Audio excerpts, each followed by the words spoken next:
Welcome to Democracy Now!, democracynow.org. The Quarantine Report. I'm Amy Goodman. House impeachment managers have concluded their case against former President Donald Trump, linking his campaign to undermine the election results with the statements of insurrectionists who attacked the U.S. Capitol January 6th. In closing arguments, Colorado Congressmember Joe Neguse pleaded with senators to vote to convict Trump.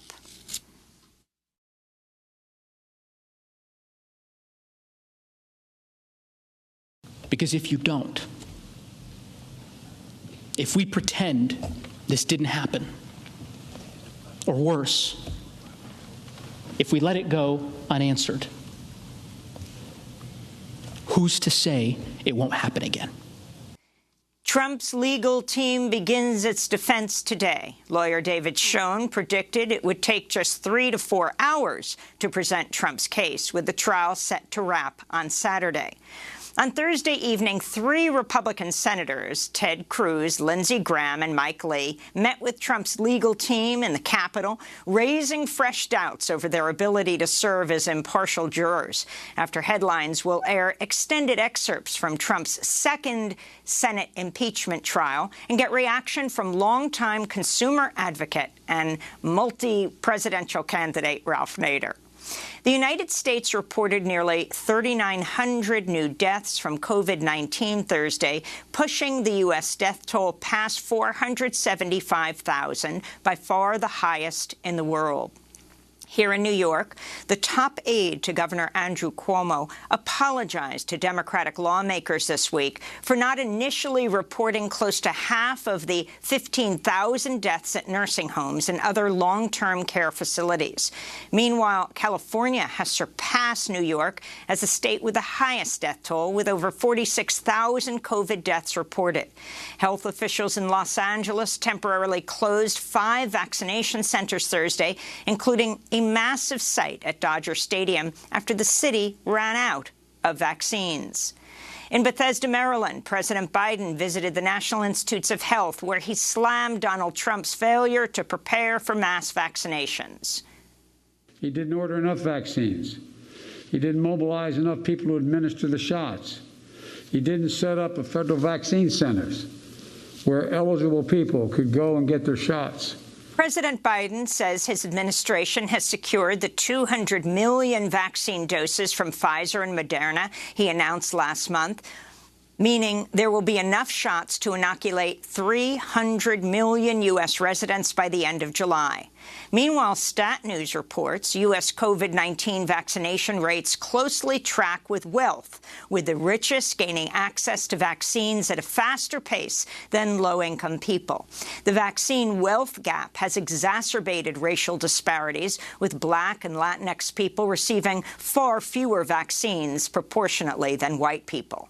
This comes amidst warnings over growing global inequity in vaccine distribution.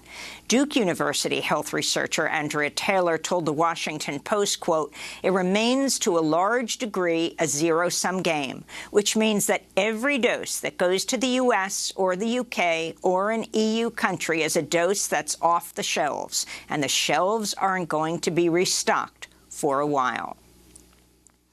The New York Times reports former President Trump was far sicker with COVID-19 last October than previously reported, with extremely depressed blood oxygen levels and compromised lungs due to viral pneumonia.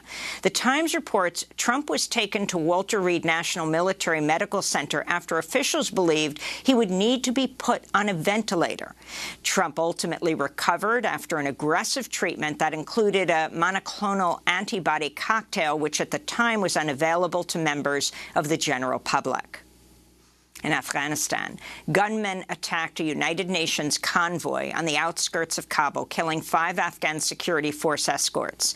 A government official said the Taliban was suspected, but they denied involvement. Around the country, there were multiple other reports of deadly violence in Afghanistan Thursday, as well as non-fatal shooting of journalist Qutbuddin Kuhi. Intra-Afghan peace talks have largely stalled, according to officials. Over 24 lawmakers are calling on President Joe Biden to consider the devastating impacts of harsh U.S. sanctions on countries around the world, particularly the coronavirus pandemic. During this time, the lawmakers write sanctions have, quote, harmed civilian populations, caused authoritarian governments to further constrict civil spaces and repress civil and political rights, squeeze the ability of humanitarian organizations to provide support during crises and disasters, and made basic staples prohibitively expensive, unquote.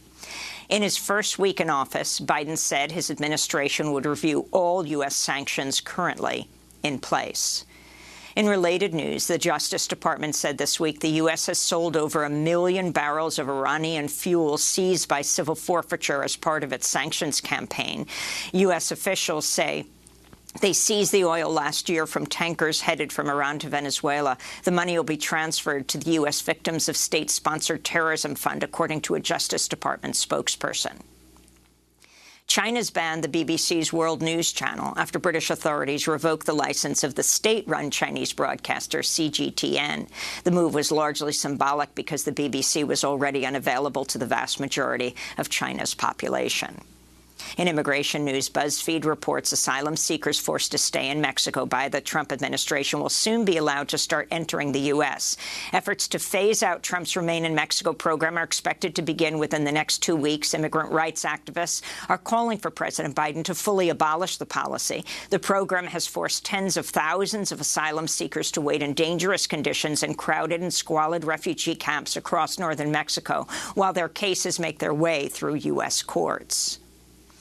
In related news, the Biden administration's canceled a Trump-era national emergency order to allocate government funding for the construction of the U.S.-Mexico border wall. This comes as immigrant justice advocates continue to denounce President Biden's interest in ramping up surveillance technology at the southern border, which opponents refer to as a virtual wall.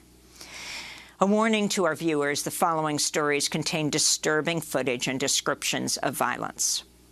In Texas, authorities are searching for a tanker truck in the San Antonio area where some 80 migrants may be trapped.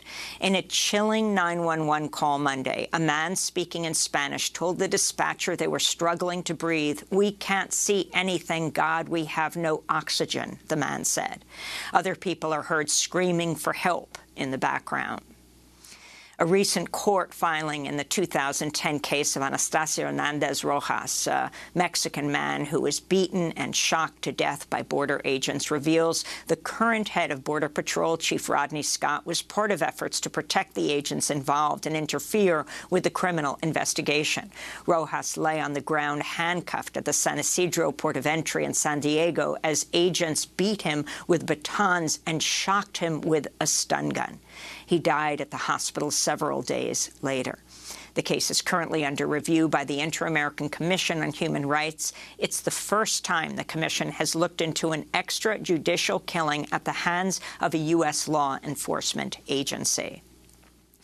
A grand jury in Buffalo, New York, has cleared 2 police officers who assaulted the 75-year-old racial justice protester last June named Martin Gugino. A longtime peace activist, he suffered a brain injury, a fractured skull, and spent a month in the hospital after being shoved to the ground by police. A video of the incident quickly went viral. In Rochester, New York, disturbing new video has been released of the moments after police handcuffed and pepper-sprayed a 9-year-old black girl last month.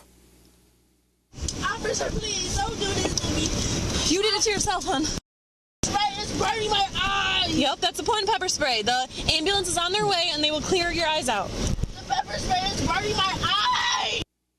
The Rochester Democrat and Chronicle newspaper reports it took about 15 minutes for an ambulance to arrive, and the 9-year-old girl was left handcuffed for 23 minutes. The officers involved were suspended pending an investigation. One of the things the little girl said to the officers when they said, "You're acting like a child," is, "I am a child." In Aurora, Colorado, a police officer was fired Thursday for use of excessive force during an arrest last August. Officer Robert Rosen punched and tased a trespassing subject multiple times inside a supermarket as the man lay on the floor. In Los Angeles, the family of Dijon Kizzys, a 29-year-old black bicyclist who was shot to death by sheriff's deputies last summer, has filed a $35 million claim for damages.